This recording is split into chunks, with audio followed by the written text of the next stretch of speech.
अस्सलाम वालेकुम। वहीं से कंटिन्यू करते हैं जहाँ पे लीव किया था।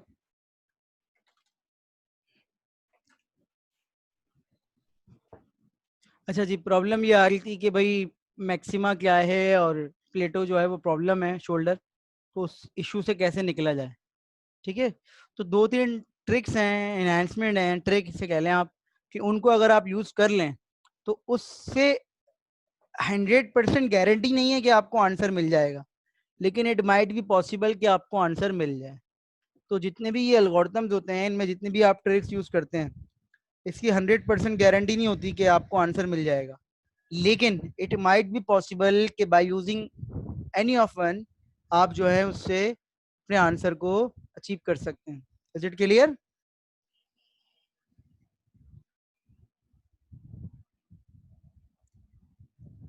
दोबारा रिपीट कर रहा हूं कि ये जो चीजें लिखी हुई आपके सामने है, ये बेसिकली हिल क्लाइंबिंग का पार्ट नहीं है। हिल क्लाइंबिंग में अगर चेंजेस कर लेंगे तो ये बन जाएंगी, हिल क्लाइंबिंग में अगर चेंजेस कर लेंगे तो ये बन जाएंगी, लेकिन ये हिल क्लाइंबिंग का पार्ट नहीं है। मतलब प्योर हिल क्लाइंबिंग क्या है, वो जो आपने पढ़ लिया।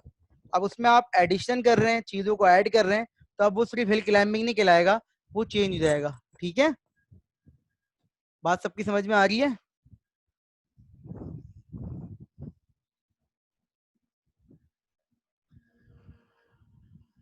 तो एक दो लोग और आ जाएं फिर मैं स्टार्ट करता हूँ।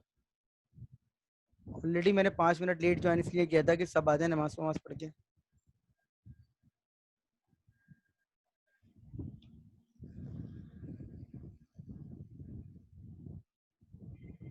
अच्छा,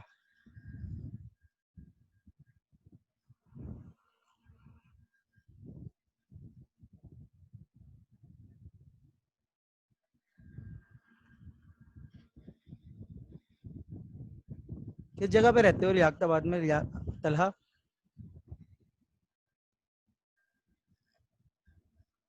अच्छा,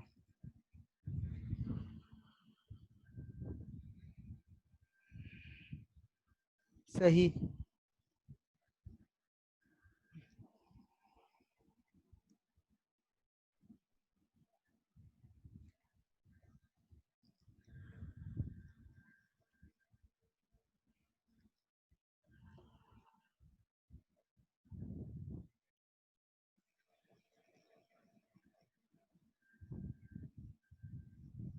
जी यहीं रहता हूँ,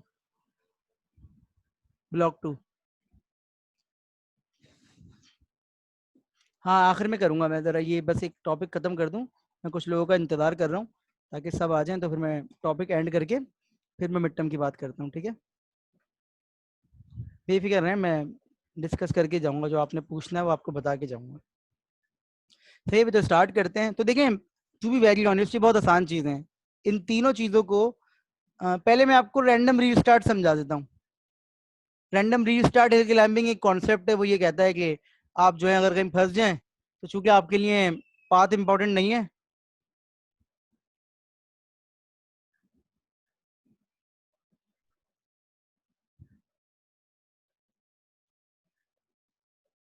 तो सबसे पहले स्टोकास्टिक समझाता हूँ। ठीक है, स्टोकास्टिक फिर रैंडम पे आऊंगा।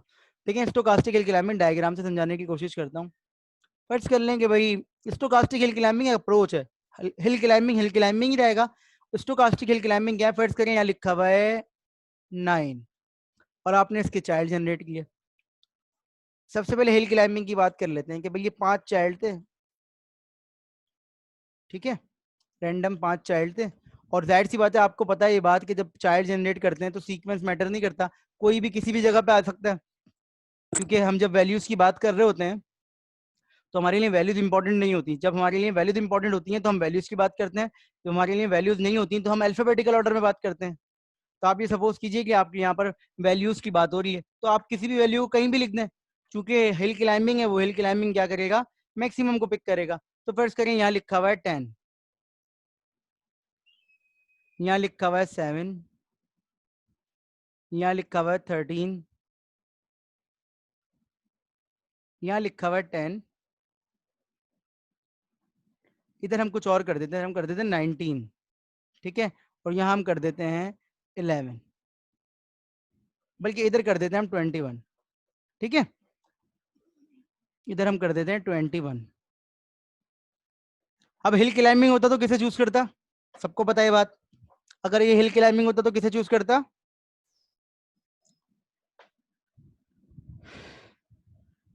अगर ये हिल क्लाइंबिंग होता तो किसे चूज करता?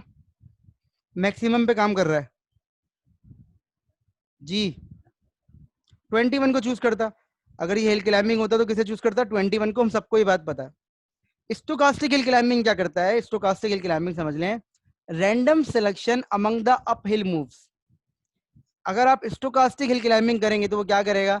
वो ये कहेगा 9 से ज्यादा बेहतर कितने आंसर हैं, तो 4 आंसर है 9 से बेहतर। ऐसे ही है, कितने आंसर है 9 से बेहतर? 4। तो 9 से जो बेहतर आंसर है वो 4 है। स्टोकास्टिकल क्लाइंबिंग ये कहता है कि इनमें से रैंडम कोई भी सिलेक्ट कर लो, जरूरी नहीं है सबसे बेस्ट पे जाओ,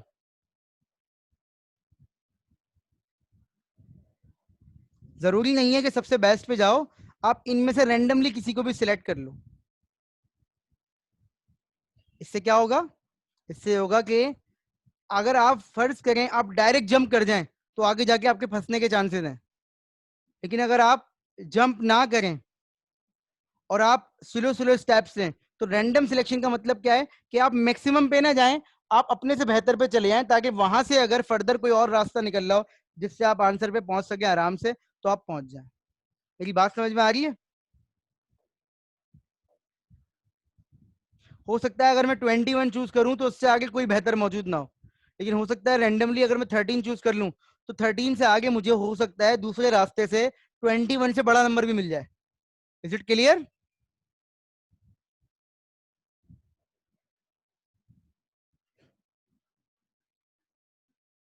हाँ रैंडम होगा, लेकिन सेल्फ से बेहतर होना चाहिए डेफिनेटली। बेहतर तो देखिए सारे केसेस में होना चाहिए, लेकिन रैंडम होगा। बेहतर में से कोई भी रैंडम चूज कर लो। क्लियर हो गई बात? ये कहलाता है स्टोकास्टिक हिल क्लाइंबिंग। बाकी हिल क्लाइंबिंग वही है। अगेन इससे भी गारंटी नहीं है सर कि आंसर आ जाएगा, लेकिन चांसेस हैं, प्रोबेबिलिटी। वही वाली बात है ना कि एक साथ जंप नहीं करनी चाहिए, एक एक स्टेप लेना चाहिए। तो अगर आपको पहले स्टेप में ही आंसर मिल रहा है बेहतर, आप डायरेक्ट ना चले जाएं। आप क्या करें, हो सकता है 13 वाला आपको ज्यादा अच्छे तरीके से आंसर ले सके, 21 वाले में हो सकता है आप फंस जाए, आपको 21 ही मिले, लेकिन हो सकता है 13 वाले के बाद आपको 17 मिले, फिर हो सकता है 22 मिल जाए। तो ये एक तरीका है जो कहलाता है stochastic hill climbing. Is it clear?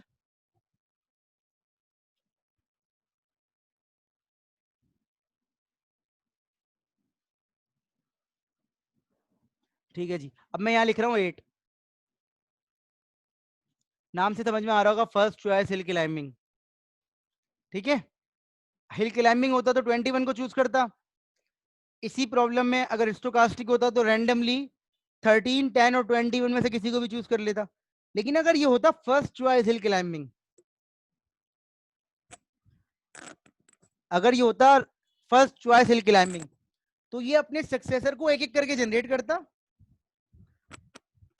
अपने सक्सेसर को एक एक करके जनरेट करता, और जहां उसको अपने से पहला बेहतर आंसर मिलता वहां ये उसको चूज कर लेता। क्लियर हो रही है बात? जहां इसको बेहतर आंसर मिलता अपने से, ये उसको चूज कर लेता बस। 8 इससे बेहतर नहीं है बेटा, इससे बेहतर है 13। सबसे पहले फर्स्ट करें, इसने 8 को जनरेट किया, इसको आंसर नहीं मिला अपने से बेहतर। फिर इसने जनरेट किया 7 को, 7 भी इससे बेहतर नहीं है। अब इसने जनरेट किया 13 को, 9 से चूंकि बेहतर है 13, तो ये आगे 10 और 21 को जनरेट ही नहीं करेगा, और ये 13 को चूज करके आगे बढ़ जाएगा। क्लियर हो गई बात? हो सकता है इसको 10 मिलता है यहाँ पर, तो ये 10 को, मतलब अपने से बेहतर होना चाहिए, जहां पहला मिले उसको चूज कर लो। इससे क्या हो रहा है, ज्यादा नोड भी जनरेट नहीं करनी पड़ रही। और अगेन प्रोबेबिलिटी क्या कहती है कि भाई चांसेस हो सकते हैं। ठीक है जी। अब 13 पे आएगा, 13 के चाइल्ड जनरेट करेगा। अगर इसको सब फर्ज करें पहला चाइल्ड ही 13 से बेहतर मिल गया 14, तो ये उस पर चले जाएगा। हो सकता है 13 से 25 बन रहा होता, लेकिन ये 13 से 25 पे नहीं जाएगा, जहां इसको पहला रैंडम चाइल्ड अच्छा मिल जाएगा ये उसको चूज कर लेगा। क्लियर हो गई बात? अच्छा ये तो आपको समझाने के लिए, ये 21 को चूज कर लेगा, जहां इसको पहला मिलेगा ये उसको चूज कर लेगा। ये आपको समझाने के लिए मैंने सीक्वेंस में लिखा है। कोई भी चाइल्ड किसी भी पोजीशन पे जनरेट हो सकता है। आपने 8 टाइल पजल प्रॉब्लम किया उस दिन क्विज में, कोई पोजीशन मैटर नहीं करती, कोई कहीं पर चाइल्ड बना दो, कोई लेफ्ट पे बना दो, राइट पे बना दो, कोई फर्क नहीं पड़ रहा था। ऐसा ही है ना? जो इनिशियल स्टेट थी उस पर लेफ्ट मूव करवाने वाला किसी ने हो सकता है बिल्कुल लेफ्ट पे बना दिया हो, किसी ने सेंटर में बना दिया हो, किसी ने राइट पे बना दिया हो, इससे कोई फर्क नहीं पड़ता। मैं इसकी बात कर रहा हूँ, ये देखिएगा गौर से। देखिए ये एग्जाम्पल है। अब इसमें जो ये चाइल्ड है, अगर किसी ने साइड में बना दिया है तब भी यही चूज होगा पहले, 4 वाला। यहाँ पर भी अगर ये चाइल्ड 3 वाला किसी ने इधर बना दिया या इधर बना, तब भी 3 वाला चूज होगा, क्योंकि अपनी वैल्यू के हिसाब से ये जनरेट हो रहे हैं। सही है? ये कहलाता है आपका first choice hill climbing. Clear हो गई बात? अच्छा, तीसरा क्या है? Random restart.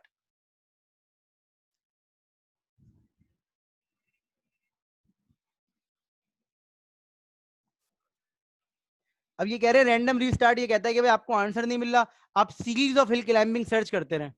मतलब देखें, आपके लिए इंपॉर्टेंट क्या था? शुरू में बताया था आंसर, पाथ इंपॉर्टेंट नहीं है। तो फर्ज करें आप कहीं फंस गए, सपोज करें आप इस हिल पे फंस गए, कहीं इधर फंस गए, तो आप वापस कहीं गए पीछे, पीछे से दोबारा शुरू कर दिया, कहीं और से रैंडम शुरू कर दिया, मतलब आपने क्वेश्चन दोबारा से शुरू कर दिया। ठीक है? It conducts a series of hill climbing searches from random generated hill initial state. सारी इनिशियल स्टेट रैंडमली जनरेट कर देता है खुद ब खुद, और उसके बाद जहां इसको बेस्ट रिजल्ट मिलता है उसको सेव कर लेता है किसी भी सर्च से। जरूरी नहीं है कि आपने पहले वाला सर्च किया या दूसरा, मतलब आपने रैंडम रीस्टार्ट करना है। आपकी बात जब समझ में आएगी ये वाली, जब अपने दिमाग में बैठा लेंगे कि आपके लिए पाथ इंपॉर्टेंट नहीं है। आपको मेरी बात जब ही क्लियर होगी जब आपके दिमाग में ये बात बैठ जाएगी कि सर पाथ इंपॉर्टेंट नहीं है। तो अगर क्वेश्चन दोबारा से शुरू कर रहा है उसको करने दो। मैंने आपको एक इक्वेशन देता हूँ, उस इक्वेशन में 2 अननोन है। इक्वेशन एक है, 2 अननोन है। आप क्या करेंगे? आप बोलेंगे सर गैसेस करता हूँ, एक्स की वैल्यू ये है, वाई की वैल्यू ये है, तो एक्स की वैल्यू ये है, वाई की वैल्यू ये, तो होपफुली जो है आंसर जो है left hand side right hand side बराबर आना चाहिए। नहीं आया आंसर। आपने बोला सर मैं दोबारा से स्टार्ट करता हूँ, एक्स की वैल्यू को ये सपोज कर लेता हूँ, वाई की वैल्यू को ये सपोज कर लेता हूँ, फिर दोबारा से स्टार्ट कर लेता हूँ। तो यहाँ मेरे लिए मैटर ये नहीं कर रहा कि आप कहाँ से स्टार्ट कर रहे हैं, वो एक्स और वाई दे दो जिसपे इक्वेशन क्या हो रही हो, सेटिस्फाई हो रही हो। ठीक है? और फिर अगर आपको आंसर ना मिल रहा हो बेस्ट रैंडम रीस्टार्ट में, तो आप क्या करें? एक सर्टेन नंबर ऑफ आइट्रेशंस के बाद अपने क्वेश्चन को रोक दें। क्लियर हो गई बात? एक हो गया स्टोकास्टिक हिल क्लाइंबिंग, एक हो गया फर्स्ट चॉइस, एक हो गया random restart. Is it clear to all of you? जी। नहीं नहीं, वो दूसरा वो दूसरी चीज है। मोहतशिम कहीं से भी स्टार्ट कर लो इनिशियल स्टेट, फंस गए हो तो कहीं पे भी स्टार्ट कर लो, डिपेंड करता है ना प्रॉब्लम पे। अब अगर मैं एग्जाम की बात करूं तो मैं आपको इनिशियल स्टेट दे रहा हूं, तो फिर आपकी मजबूरी है वहीं से स्टार्ट करना। लेकिन अगर प्रैक्टिकली बात करें तो आपकी मजबूरी नहीं है, आपको सिर्फ आंसर चाहिए। सही?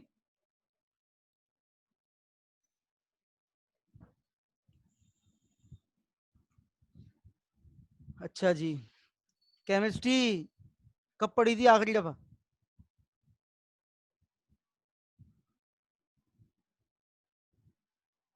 9 में, इंटर में, सेकंड ईयर। एक कॉन्सेप्ट होता है केमिस्ट्री में, सिमुलेटेड एनीलिंग। मैं इसकी थ्योरी तो नहीं बताऊंगा इतनी सारी, थ्योरी तो नहीं बता रहा मैं आपकी, लेकिन मैं आपको इसका ना थोड़ा सा कॉन्सेप्ट बता देता हूँ सिमुलेटेड एनीलिंग का। ये फोर्थ मेथड है जो हिल क्लाइंबिंग के साथ आप लगा सकते हैं। पहले तो आप स्टोरी सुने। देखें, केमिस्ट्री में एक कॉन्सेप्ट है, इसको कहलाता है सिमुलेटेड एनीलिंग। इसका मतलब क्या होता है? किसी भी लिक्विड को बहुत ज्यादा आपने हीटअप कर दिया, वो बहुत ज्यादा हीटअप हो गया, बहुत ज्यादा हीटअप हो गया। अब इतना हीटअप हो गया कि उसमें मजीद कोई चीज शामिल नहीं की जा सकती, रिएक्शन हो जाएगा। तो उस लिक्विड के टेम्परेचर को कूल डाउन कर रहे हैं आप, उस लिक्विड के टेम्परेचर को कूल डाउन कर रहे हैं, ठंडा कर रहे हैं, वापस ला रहे हैं टेम्परेचर। फर्स्ट करें 50 पे पहुंच गया, बल्कि 50 तो कम है, फर्स्ट करें 150 पे पहुंच गया, और 150 पे पहुंचा, आपने उसको कूल डाउन करना शुरू किया।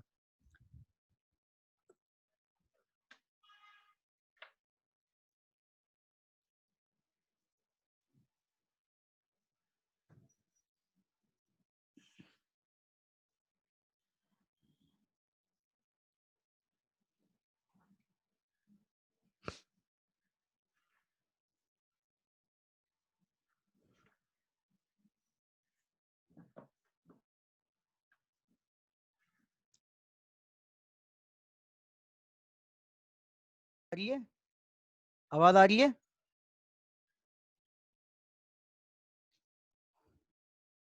भाई लाइट चली गई थी यार। तो अब क्या करूं मैं, लाइट चली गई थी, आवाज ही नहीं आ रही थी आपको। चलिए भाई, लाइट चली गई तो वाईफाई बंद हो गया। अब वाईफाई बंद हो गया तो फिर मैंने चलाया है मोबाइल का हॉटस्पॉट। खैर है, चीज़ों को मैनेज करना आना चाहिए। मेरे पेट्रोल के पैसे बचते हैं यूनिवर्सिटी जाने के, तो मैंने उसका पैकेज करवाया हुआ है मोबाइल में। अब एक चीज़ करनी है तो वो करनी है।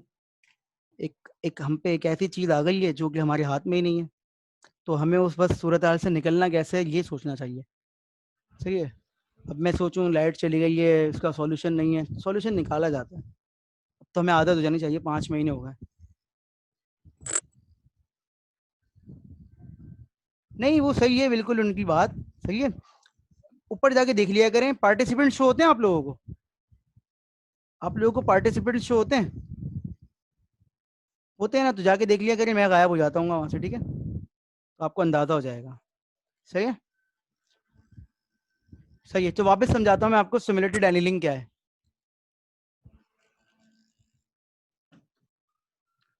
सिमुलेटेड एनीलिंग क्या है कि टेम्परेचर को फिर आप कूल डाउन करते हैं, ठीक है? और उस वक्त तक कूल डाउन करते हैं जहां तक वो आपकी रिक्वायर्ड फॉर्म में नहीं आ जाता, कि जिसके बाद आप उसको यूज कर सकें किसी के साथ। क्लियर हो रही है बात? अब इसका कॉन्सेप्ट यहाँ पर पिक करते हैं इस चीज से, क्या नाम है आपकी, जो आपकी बात हो रही थी, किसकी बात हो रही थी, ये हिल क्लाइंबिंग की। ठीक है, तो इससे इसको मैच करने की कोशिश करते हैं कि भाई हिल क्लाइंबिंग अगर होता तो वो कैसे काम करता, और उसमें क्या चीज़ होगा। बिल्कुल ग्रेजुअली पीछे जाएंगे, मैं डायग्राम अभी नहीं बना रहा, ठीक है? मैं थोड़ी देर पहले आपको समझा दूं। तो देखें, फर्ज करें आप एक रोड पे जा रहे हैं। अब आप बोलें सर फिर तो ये हिल क्लाइंबिंग नहीं है। ग्रेजुअली पीछे जाने का कॉन्सेप्ट क्या है उसको याद रख लें, कि हिल क्लाइंबिंग पूरी हिस्ट्री को याद नहीं रखता, लेकिन आपको ये तो पता होता है ना कि आपने जस्ट अभी क्या स्टेप परफॉर्म किया है। चलिए मैं आपको मिसाल देता हूँ। फर्ज करें हम ना वहाँ जा रहे हैं, मैं एक लंबा रूट ले लेता हूँ, शारा फैसल वाला। शारा फैसल, बल्कि शारा फैसल से बेहतर मुझे शारा पाकिस्तान लगता है। लियाकताबाद से आप चलेगा 10 नंबर। सही है, लियाकताबाद के बाद 5 ऑप्शन थे, सम हाउ आपने चूज कर लिया कि आपको 10 नंबर जाना चाहिए। अब 10 नंबर से आप चलेगा करीमाबाद। सम हाउ आपको पता था कि 10 नंबर से सीधा हाथ पे ईसा नगरी है, उल्टा हाथ पे भाई ये है नाजमाबाद है, और सामने जो है वो 10 नंबर करीमाबाद है, और पीछे जो है लियाकताबाद है, जिसे आप डाकखाना कहते हैं। आप करीमाबाद चले गए। क्या मुझे आप ये बता सकते हैं कि करीमाबाद के ऑप्शन में लियाकताबाद 10 नंबर मौजूद होगा या नहीं होगा?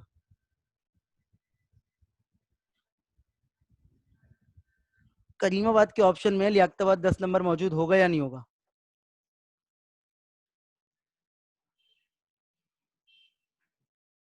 करीमाबाद के ऑप्शन में लियाकताबाद 10 नंबर होगा या नहीं होगा? होगा ना? तो इसका मतलब क्या, उसने हिस्ट्री नहीं याद रखी। उसने सिर्फ उसने हिस्ट्री याद नहीं रखी, उसको सिर्फ वो ऑप्शन पता है जिससे वो आया मौजूद। तो उसको ये नहीं पता कि मैं 10 नंबर से पीछे कहां से आया था, लेकिन उसको ये नहीं पता कि वो 10 नंबर से पीछे कहां से आया था, लेकिन उसको ये पता है कि 10 नंबर उसका लास्ट स्टेप था। तो इसका मतलब है उसने पूरी हिस्ट्री याद नहीं रखी। Are you getting me? तो आप एक स्टेप पीछे तो जा सकते हैं ना, आप एक स्टेप पीछे तो जा सकते हैं ना।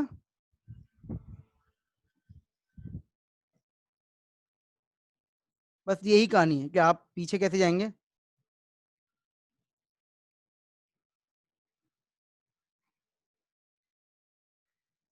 यही कहानी है इसकी, कि एक स्टेप आप पीछे जा सकते हैं। बस ये लॉजिक है कि आप एक स्टेप पीछे जा सकते हैं, तो बस आप एक एक स्टेप पीछे जाते रहें, जहां आपको कोई बेहतर आंसर मिले वहां से अपनी डायरेक्शन चेंज कर लें। मैं आपको बता रहा हूँ, मैं आपको बताता हूँ। ठीक है, मैं आपको बता रहा हूँ। नहीं नहीं, मैं आपको बता रहा हूँ। 2 मिनट रुक जाएं, 2 मिनट रुक जाएं। ये देखें, ये 5 चूज किया। सही है, 5 से आपने 4 ऑप्शन बनाए। इसकी थ्योरी है, लेकिन थ्योरी फॉर्मूले वाली है, मैं वो नहीं एक्सप्लेन कर रहा, वो और आप कन्फ्यूज हो जाएंगे। चलिए आप ये समझें। फर्स्ट करें, यहाँ लिखा हुआ था 10, यहाँ लिखा हुआ था 15, यहाँ लिखा हुआ है 4 और यहाँ लिखा हुआ है 8। ठीक है,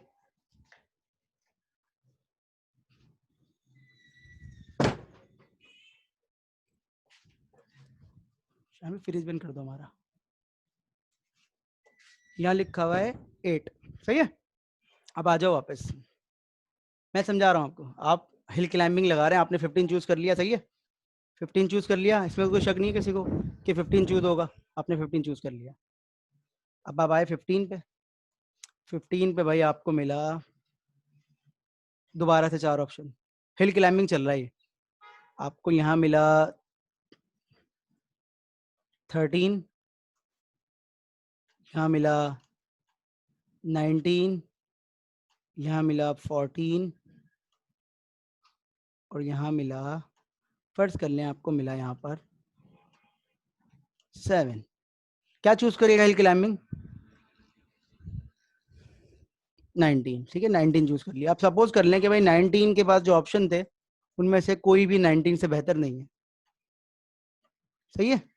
19 के पास जो ऑप्शन थे उनमें से कोई भी 19 से बेहतर नहीं है। यहाँ 7 लिख दें आप, यहाँ 3 लिख दें, यहाँ 10 लिख दें, यहाँ आप लिख दें 14। ठीक है, अब 19 पे आके आप फंस गए, सही है। 19 पे आके आप सब फंस गए। अब आपने कहा सर सिमुलेटेड एनीलिंग चलाना। अब 19 से एक स्टेप पीछे जा सकते हैं ना। 19 पे आप खड़े में, 19 के आपने चाइल्ड जनरेट किया, आपको पता चला चारों काम के नहीं है, तो आपने इनको इग्नोर कर दिया। लेकिन 19 के चाइल्ड में एक चाइल्ड 15 भी है जो कि हमने नहीं बनाया। 19 के चाइल्ड में एक चाइल्ड 15 भी है जो कि हमने नहीं बनाया। अब 19 के चाइल्ड में जो एक चाइल्ड 15 है जो कि मैं मारकर बनाया भाई है, मैं 15 पे वापस चला गया। अब मैंने 15 से कहा कि भाई 19 तो बेहतर नहीं था, क्या 15 से बेहतर यहाँ कोई और आंसर है? तो पता चला भाई 15 से बेहतर यहाँ कोई और आंसर नहीं है। इसका मतलब है ये भी लोकल मैक्सिमम में फंस गया, क्योंकि 19 पे गया तो आगे प्रॉब्लम हो गई। अब 15 से बेहतर यहाँ कोई और आंसर नहीं है, सही। 15 से बेहतर यहाँ पर कोई और आंसर नहीं है। क्लियर हो गई ये बात? अब 15 दोबारा एक स्टेप पीछे गया। आप ये सपोज कीजिए कहानी बहुत पीछे में चल रही है, ठीक है। 15 एक स्टेप फिर पीछे गया। हाँ, अगर 18 होता, अगर 18 होता तो वो समझा रहा हूँ ना, रुक तो जाओ। 15 से बेहतर यहाँ कोई आंसर मौजूद नहीं है, तो 15 एक स्टेप पीछे गया। 5 से पूछा कि भाई 15 पे तो फंस गए, तो बताओ तुम्हारे पास कोई और आंसर? 5 बोलेगा हाँ मेरे पास 10 मौजूद है। अब 5 10 से कहानी शुरू कर देगा अपनी। 5 कहाँ से कहानी शुरू कर देगा अपनी? 10 से, और 10 के अपने चाइल्ड जनरेट करेगा। जितने भी चाइल्ड होंगे 10 के वो उन्हें जनरेट करेगा। फर्ज करें 3 चाइल्ड हैं, तो 3 चाइल्ड जनरेट करके उनमें से बेहतर चूज करके आगे बढ़ जाएगा, अगर हुआ तो। अदरवाइज नहीं हुआ तो फिर एक स्टेप पीछे। क्लियर हो गई बात? अब यूसुफ का सवाल ये है 15 के यहाँ पर अगर 18 होता तो डेफिनेटली वो 18 को ओपन कर लेता।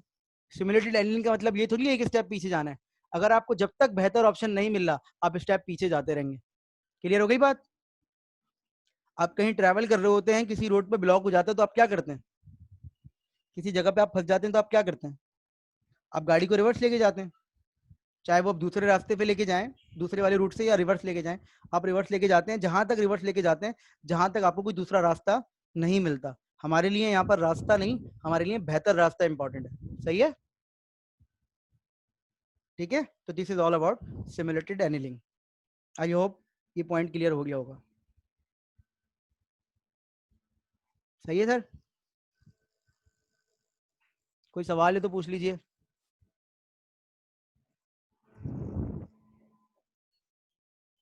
कोई भी सवाल है तो इसके मुतालिक पूछ लीजिए, फिर हम बात करेंगे फर्दर। सही है, जल्दी से, मेरे पास 15 मिनट है, मुझे एक चीज़ और बतानी है। ये हो गया आपके पास हिल क्लाइंबिंग। हिल क्लाइंबिंग के इश्यूज डिस्कस हो गए। हिल क्लाइंबिंग के इश्यूज डिस्कस करने के बाद आपने ये देखा कि जहां उसको बेहतर ऑप्शन मिल जाए, जहां उसको बेहतर ऑप्शन मिल जाए, अब मैंने डायग्राम मिटा दी, जहां उसको बेहतर ऑप्शन मिल जाए शायद, कोई मुश्किल बात नहीं है भाई। 15 था, सारे 15 से बेहतर नहीं है तो एक स्टेप पीछे चला गया। वहां 10 से कनेक्ट हुआ था तो 10 से बेहतर कोई और होगा तो उस पर चले जाओ। इसकी रिकॉर्डिंग देख लेना वरना मुझसे पूछ लेना, ठीक है। अच्छा, तो फिर आपने देखा कि स्टोकास्टिक हिल क्लाइंबिंग क्या होता है। ठीक है, स्टोकास्टिक, ये सारा एल्गोरिथम मैंने नहीं करवाया, सिर्फ मैंने आपको थ्योरेटिकल बताया, ठीक है। स्टोकास्टिक हिल क्लाइंबिंग क्या होता है आपको समझ में आ गया। फर्स्ट चॉइस हिल क्लाइंबिंग क्या होता है आपको वो भी समझ में आ गया।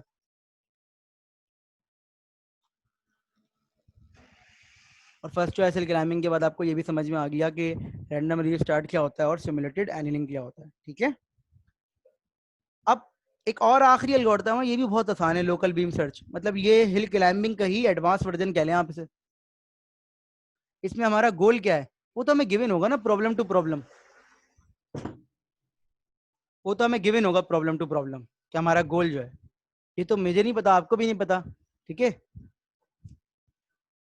अच्छा जी, अब ये हिल क्लाइंबिंग के बाद जो है ना बीम सर्च कहलाता है, बीम BEAM। और ये हिल क्लाइंबिंग आप सपोज कीजिए कि आप हिल क्लाइंबिंग पढ़ रहे हैं, ठीक है, बस हिल क्लाइंबिंग में एक चीज चेंज करवा रहा हूं मैं, तो ये बीम सर्च बन जाएगा। Keeping only one current state is not good, ऐसा ही है ना भाई? आप फंस रहे हैं जगह जगह।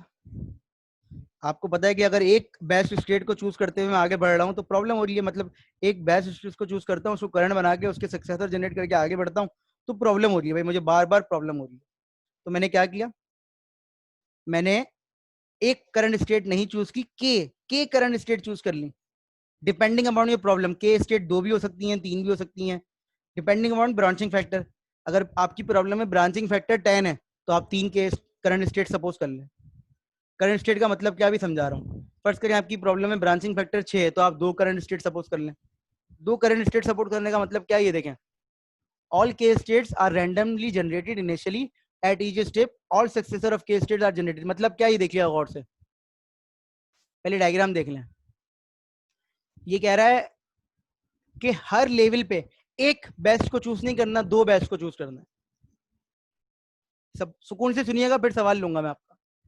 ये 2 क्यों लिखा हुआ है, ये आपकी मर्जी है, ये 3 भी हो सकता है, 4 भी हो सकता है, डिपेंड करता है प्रॉब्लम में। देखिए यहाँ पर 2 चाइल्ड जनरेट हुए, 2 ही थे तो दोनों को बेस्ट मान लिया। सही है, ये पॉइंट समझ में आ गया कि यहाँ पर 2 चाइल्ड जनरेट हुए, एक की वैल्यू 9 है, एक की वैल्यू 11 है, दोनों को बेस्ट सपोज कर लिया, दोनों को ही बेस्ट सपोज कर लिया। सही है,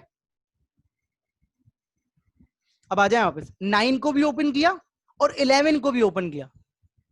पहले क्या हो रहा था, सिर्फ 11 को ओपन कर रहा था, ये कह रहा था भाई 11 बेस्ट है तो मैं इनको आगे लेके ही नहीं जाऊंगा। लेकिन यहाँ पर चूंकि 2 बेस्ट हैं तो इसने 9 को भी ओपन किया और 11 को भी ओपन किया। क्लियर हो गई ये बात? अब 9 के भी 2 चाइल्ड हैं, 11 के भी 2 चाइल्ड हैं, इनकी वैल्यूज कैसे आएंगी, कोई ना कोई फंक्शन होगा जो वैल्यूज बता रहा होगा आपको। हम तो सिर्फ एल्गोरिथम समझ रहे हैं, फंक्शन तो हम जब प्रॉब्लम समझते हैं तो फिर हमें समझ में आता है। तो यहाँ है 7.3, यहाँ 8.5, यहाँ 7.1, यहाँ 9 आ गया। सही है, अब और से देखिएगा,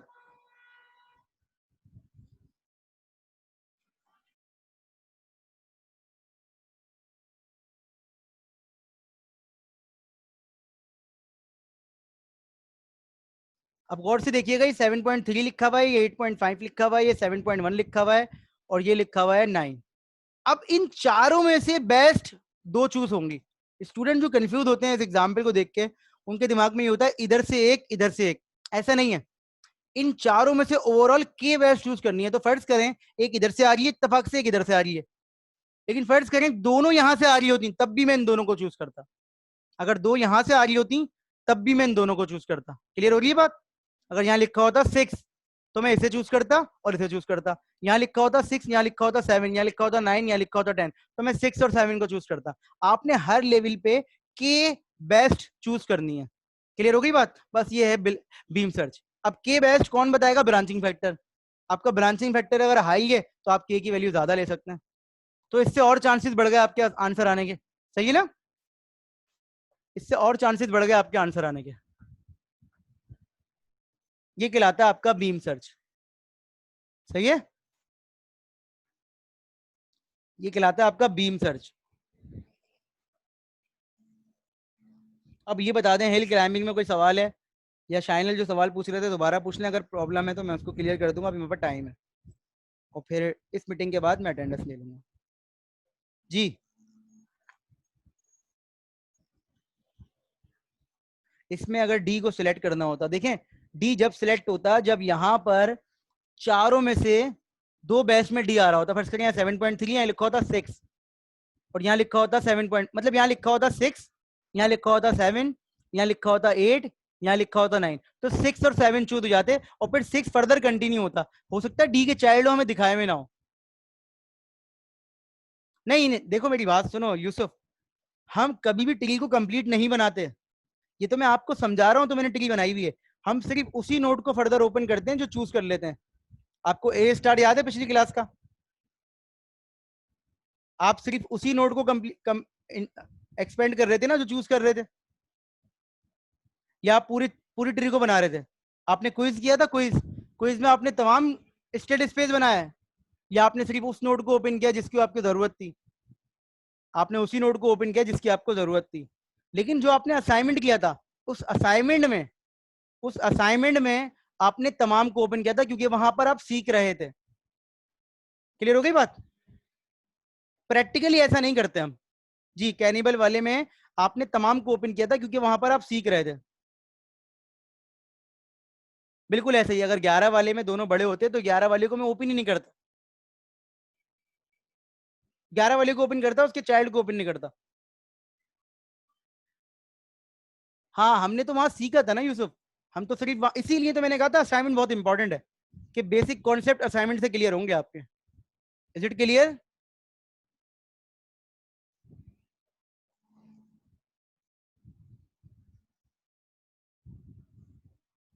नहीं, ये मिनिमम पे काम कर रहा है। हाँ, अगर मैक्सिमम होता तो 8.5 और 9 लेते, और उसके चाइल्ड ओपन करते। 7.1 और 7.3 के चाइल्ड ओपन नहीं करते। कोई भी सवाल हो किसी को तो पूछ लीजिएगा। अच्छा जी, मिड टर्म की बात इस क्लास के बाद करूंगा, ताकि वो अटेंडेंस वाले में आ जाए। रिकॉर्डिंग मैंने अपलोड कर दी है लास्ट सेशन तक की, बस ये अभी खत्म होगा तो इसको भी अपलोड कर दूंगा। तो आपके पास तमाम लेक्चर आ चुके हैं। हर लेक्चर का पार्ट 1, पार्ट 2, पार्ट 3 करके है। किसी लेक्चर में अगर पार्ट 3 नहीं है तो वो इसलिए नहीं है क्योंकि क्विज हुआ होगा या हमने डिस्कशन की होगी। सही है? बाकी सारी चीजें मौजूद हैं। तो अगर आपको अपने सेक्शन में वो चीज़ समझ में नहीं आती, तो आप मेन कैंपस वाली रिकॉर्डिंग खोल के, वो भी उसी चैनल पे मौजूद है, उसमें जाके पढ़ सकते हैं। इट माइट बी पॉसिबल कि उधर से आपको समझ में आ जाए। हालांकि पढ़ा मैं एक जैसा ही रहा हूँ, लेकिन फिर भी हो सकता है कि वो चीज़ तो आपने सुनी हुई है जो आपके सेक्शन की है, तो अगर आप किसी और सेक्शन की सुनेंगे तो आपको हो सकता है क्लियर हो जाए। ठीक है? बाकी आपकी मर्जी है। Any question? अच्छा, इसके बाद जो हमें करना है वो करना है जेनेटिक एल्गोरिथम मिड टर्म के बाद। ठीक है? तो जेनेटिक एल्गोरिथम भी एक एल्गोरिथम है, और उस एल्गोरिथम में हम कैसे काम करते हैं वो मैं आपको बता दूंगा। एज सच कोई मेरे लिए तो कोई भी चीज़ मुश्किल नहीं है, लेकिन एज सच कोई चीज़ें मुश्किल नहीं है इस कोर्स में ना। बस हमें हमें सीक्वेंस समझ में आना चाहिए। नहीं, इस चैप्टर 4 के अंदर ये जेनेटिक एल्गोरिथम भी है। वो तो जिन हमारे लिए ना चैप्टर्स इंपॉर्टेंट नहीं होते हैं, कोर्स आउटलाइन हमें देखनी चाहिए। तो हम कोर्स आउटलाइन के हिसाब से भी एक हफ्ते पीछे हैं। हाँ, वैसे लोकल बीम तक आएगा, लेकिन इसमें चैप्टर 4 में जेनेटिक एल्गोरिथम भी इंक्लूड है।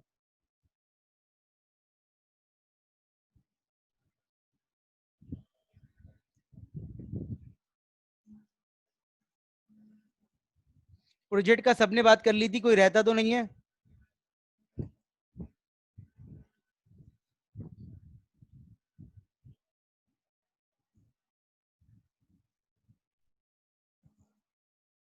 कोई स्टूडेंट रहता तो नहीं है कि जिसने मुझसे फाइनलाइज नहीं किया हो?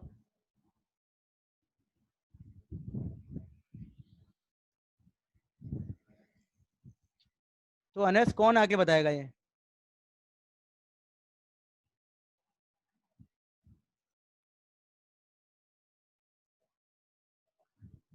अच्छा,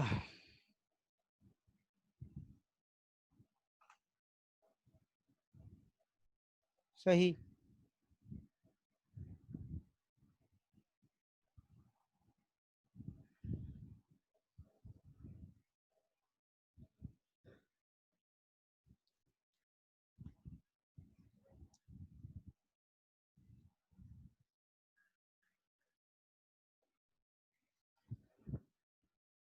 चलिए 255 पे दोबारा ज्वाइन कर लीजिएगा, जब तक ये मीटिंग कन्वर्ट हो जाएगी। ठीक है?